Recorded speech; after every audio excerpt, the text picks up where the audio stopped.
Bible దేవుడు కల్పిత పాత్ర కాదు అని మీ పాస్టర్లు ఎవరైనా రుజువు చేయగలిగితే ఈ ₹1,00,00,000 కార్యాలయం ఏదైతే ఉందో ఇది మొత్తం ఆ రుజువు చేసిన పాస్టర్ పేరు మీద రాసేసి మొత్తం శివశక్తి క్లోజ్ చేసేసి వెళ్ళిపోతాం మేము.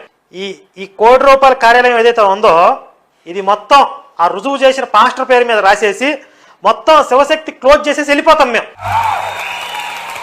ఈజిప్షియన్ ఫరో ఆమెన్హోటేప్ III నిర్మించిన సోలెబ్ దేవాలయం ప్రస్తుత ఉత్తర సూడాన్ వద్ద స్తంభముపై చెక్కబడిన ఒక శాసనం కనుగొనబడింది. ఆలయం ప్రాంతంలో చెక్కబడిన ఆ శాసనంపై ఫరో ఆమెన్హోటేప్ III తాను జయించిన భూభాగాలను జాబితా చేసి నిలువు వరుసలుగా చెక్కించాడు. అందులో క్రీస్తు పూర్వం 1400కి చెందిన ఒక శాసనం ఇలా చెక్కబడి ఉంది.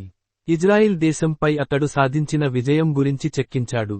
అసలు విషయం ఏమిటి అంటే శాసనంలో ఇజ్రాయిల్ దేశం అని సుటిగా రాయకుండా యెహోవా యొక్క సంచార జాతుల దేశం అని రాయించాడు. ఈ విధముగా యెహోవా అనే పేరు చెక్కి ఉండుటను బట్టి యెహోవా దేవుడు బైబిల్లో మాత్రమే ప్రస్తావించబడి మరెక్కడ రాయబడని కల్పితం కాదు.